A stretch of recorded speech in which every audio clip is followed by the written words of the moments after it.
Hi everyone, welcome back to my channel. If you're new here, I introduce myself. My name is Pratikya and I am 15 years old. I am an 11th grade student as an PCM student. So, आज मैं आपको बताने वाली हूँ how I got 95.4% in 10th board exam. So let's get started. तो मेरे पास total 6 subject हैं. English, Hindi, science, social science, math and additional में मेरे पास कंप्यूटर साइंस था. तो आज मैं आपको बताऊंगी कि मैंने जो 10th क्लास में है 95.4 मैंने कैसे स्कोर किया था, कि मैंने कौन सी रेफरेंस बुक यूज़ की थी, लेक्चर्स वगैरह किसके अटेंड किए थे. तो सब कुछ मैं आज की वीडियो में आपको बताने वाली हूँ. तो सबसे पहले शुरुआत करते हैं हम कंप्यूटर साइंस से, जो मेरा एडिशनल था. उसमें मैंने कोई भी मैंने बुक्स वगैरह यूज़ नहीं की थी बाहर से. बस मेरे जो टीचर थे उसने मेरे को एक बुक प्रोवाइड की थी, बस मैंने वही यूज़ की थी. बस स्कूल से सभी बच्चों को वही प्रोवाइड की थी, सबने उसी से मतलब कंप्यूटर साइंस की प्रिपरेशन की थी. तो ओनली कंप्यूटर साइंस में तो मैंने बस इतना ही किया था. कोई लेक्चर्स वगैरह नहीं, कोई कुछ नहीं किया. बस कंप्यूटर साइंस में तो मैंने इतना ही किया था. और मैं आपको एक बात और बता दूं, मैंने ना ही तो कोई ऑनलाइन और ना ही कोई भी ऑफलाइन कोचिंग और ना ही ट्यूशन वगैरह को ज्वाइन किया. तो मैंने कुछ भी नहीं किया था. बस लेक्चर्स वगैरह यूट्यूब से और टीचर्स की हेल्प से, बस मैंने टीचर्स की हेल्प से यूट्यूब की, और मैंने जो स्कूल के टीचर हैं उनकी हेल्प से बस, और एनसीईआरटी वगैरह बस इनकी हेल्प से ही मैंने ये किया था. मैंने 10th की मेरी प्रिपरेशन की थी. और मेरे जो कंप्यूटर साइंस में इसमें मेरे हैं 100 out of 100 marks in 10th board exam. So next subject is science. Science में मैंने स्कोर किया है 96 आउट ऑफ 100. इसमें मैंने एनसीईआरटी मेन फॉलो की थी. सेकेंडली मैंने यूज़ की थी, मैंने पीवाईक्यूज़ की एक एमसीक्यूज़ की, मतलब वो थी रेफरेंस बुक थी एक, वो यूज़ की थी. और थर्डली मैंने लेक्चर्स अटेंड किए थे प्रशांत कियाड़ सर के.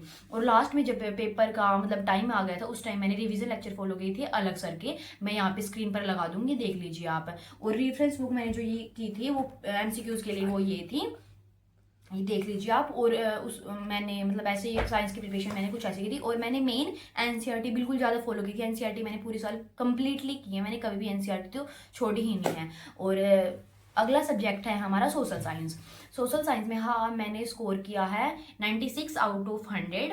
और इसमें मेनली मैंने एनसीईआरटी ही यूज़ की है और एनसीईआरटी मेन फॉलो की है. अदरवाइज तो मैंने एनसीईआरटी के अलावा तो कुछ नहीं किया है. एनसीईआरटी बहुत इंपॉर्टेंट है, बहुत ज़्यादा इंपॉर्टेंट है. बस मैंने इसके लिए मतलब हो ही जाता है. लेक्चर्स वगैरह किए थे मैंने, कुछ ही लेक्चर किए थे, मतलब इसके एसएस के मैंने इतने ज़्यादा वो नहीं किए थे बस.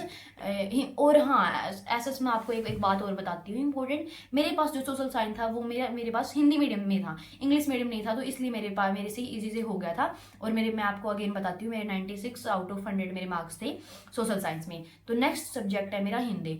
Hindi is my all time favourite subject. मैं आपको बता दूँ मेरा बिल्कुल फेवरेट है मेरा हिंदी सब्जेक्ट. और इसमें मैंने एक लेक्चर है, वो मेरे को रिकॉल नहीं है अच्छे से, मैं स्क्रीन पर लगा दूंगी उसका नाम, वो आप देख लीजिए. उसका चैनल अध्यापक करके कुछ था, तो आप देख लीजिए, मैं आपको लगा दूंगी स्क्रीन पे. एक मैंने मतलब लेक्चर्स फॉलो किए थे. और सेकेंडली मैंने एनसीईआरटी, मैं बता रही हूँ मैंने सभी सब्जेक्ट की एनसीईआरटी तो मेनली फॉलो की थी. और एनसीईआरटी फॉलो की थी हिंदी की, जैसे पोएम्स वगैरह कविताएं वगैरह होगी, तो मैंने ये हिंदी की सभी मैंने यही की थी, मतलब एनसीईआरटी फॉलो जरूर की थी. और थर्डली मेरा टीचर भी बहुत बेस्ट था, वो उसने मतलब अच्छे से करवाया सर ने भी, तो इसलिए टीचर हो गए हमारे स्कूल के. सेकेंडली मैंने जो यूट्यूब से लेक्चर्स वगैरह की थी. और थर्डली मेनली तो है एनसीईआरटी, ये मैंने फॉलो की थी. So next subject is English. English में मैंने बस लेक्चर्स किए थे बाय आरके की लाइंस. हाँ आरके की लाइंस बिल्कुल बेस्ट था, वो मैंने लेक्चर्स उसके अटेंड किए थे. मतलब स्टोरी देख लेती थी मैं, मेरे को समझ में आ जाता था. तो और मैं एनसीईआरटी उसमें रीड कर लेती थी, तो फिर मेरे को लेक्चर मतलब कंप्लीटली समझ में आ जाता. और साथ साथ में एनसीईआरटी फॉलो की थी. तो और ये किया था. और फिर मैं क्वेश्चंस प्रैक्टिस तो क्या क्वेश्चंस लर्न कर लेती थी अच्छे तरीके से, तो मेरे को याद हो गया था अच्छे तरीके से. और थर्डली तो मैं आपको बताऊं, मेरा जो टीचर था इंग्लिश का वो बहुत ही बेस्ट था. उन्होंने इतने टेस्ट लिए मेरी इतनी अच्छी प्रिपरेशन हो गई, पूछो ही मत. मेरे मतलब इंग्लिश में मेरे मार्क्स थे 89, पता नहीं 90, 89 थे. हाँ 89 याद आ गया, 89 आउट ऑफ 100 मेरे इतने मार्क्स थे इंग्लिश में. हाँ मेरे लिए तो बेस्ट ही है, क्योंकि जितनी मैंने प्रिपरेशन की थी उसके लिए ये इनफ है मेरे लिए. और उससे अगला है मैथ. मैथ मैंने लास्ट में चूज़ किया था. मैथ मेरे पास बेसिक था. और उसमें मैंने हाँ फर्स्टली मैंने शोभित निर्वाण सर है, शोभित भैया, हाँ शोभित भैया, उसके मैंने लेक्चर्स अटेंड किए थे। और लास्ट में मतलब एग्जाम्स टाइम सर ने जो मैराथन दी थी वो मैंने कम्प्लीटली अटेंड की थी, बिल्कुल जितनी आर के होती थी मैं वो कम्प्लीटली देखती थी। हाँ, और मैंने क्वेश्चंस प्रैक्टिस, हाँ क्वेश्चंस प्रैक्टिस बिल्कुल ज़्यादा की थी। और एनसीईआरटी ही मेरे पास, बस एनसीईआरटी ही हो पाई मेरे से, मैंने एनसीईआरटी की। और सेकेंडली मैंने निर्वाल शोभित भैया, मैं गलती से हो गया, सॉरी बाय मिस्टेक। और मैंने शोभित भैया के लेक्चर देखे। और मैंने एक मेरे भैया की बुक है वो मैंने यूज़ की थी, ये मैं आपको दिखाती हूँ, ये मैथमेटिक्स की, ये हाँ मुस्ले बुक है, मैंने ये यूज़ की थी मैथ्स की, मतलब क्वेश्चन प्रैक्टिस करने के लिए ये, और शोभित भैया के लेक्चर्स और एनसीईआरटी, बस मैंने ये 3 फॉलो किए थे। और मेरे इसमें मार्क्स हैं, कितने थे, 88, हाँ 88 आउट ऑफ 100 मेरा बेसिक मैथ था, मैं आपको बता दूं। सो मैं आपको अभी मेरी ओवरऑल परसेंटेज बताती हूँ। मेरी ओवरऑल परसेंटेज थे 95.4, कम्प्लीटली मेरे यही परसेंटेज थे। और मेरे मार्क्स थे 477 आउट ऑफ 500। और मैं आपको बताती हूँ, यदि मतलब आपको इतने अच्छे मार्क्स लाने हैं 10th ग्रेड स्टूडेंट को, मैं बताती हूँ कि आपको मतलब क्या क्या करना चाहिए। आपको मेन प्रायोरिटी तो देनी है एनसीईआरटी को, एनसीईआरटी को बिल्कुल भी मत छोड़ो। पहले मतलब आप आगे कोई रेफरेंस बुक कुछ भी मत यूज़ करो, पहले करो एनसीईआरटी।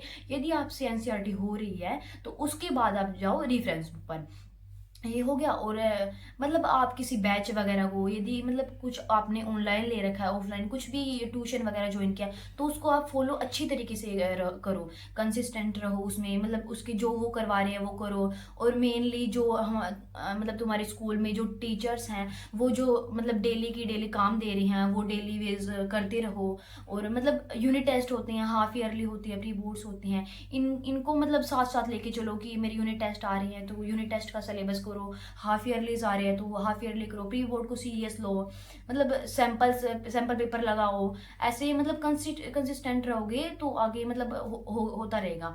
मतलब इतना ज़्यादा वो भी हार्ड भी नहीं है, हार्ड तो मैं नहीं कहूँगी, हाँ हार्ड तो वैसे भी नहीं है। और मैं आपको एक बताती हूँ, मेरा जो 10th क्लास है वो सबसे बेस्ट रही है, मैंने फुल इंजॉय भी किया है, मैंने पढ़ाई भी की है, मतलब सब कुछ अच्छा गया है मेरा। मतलब 10th class is my best class, मतलब बहुत अच्छी क्लास रही है।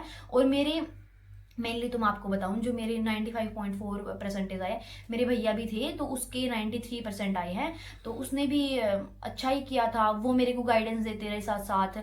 तो मुझे भी मतलब पता चलता रहा कि कैसे कैसे करना है आगे, तो वो मुझे मतलब बताते रहते थे कि सैंपल पेपर लगा, वो मेरे क्वेश्चंस चेक करते थे, मतलब सब कुछ मेरा मेनली तो वो ही करते थे। मेरे को इतना नॉलेज नहीं थी बट वो मुझे बताते रहते थे कि ये कर, तो मैं उसके अकॉर्डिंग करती रहती थी। और अब मैं बता दूं, मैंने अभी 11th क्लास में पीसीएम चूज़ की है, फिजिक्स केमिस्ट्री और मैथ, मैंने मैथ चूज़ किया है।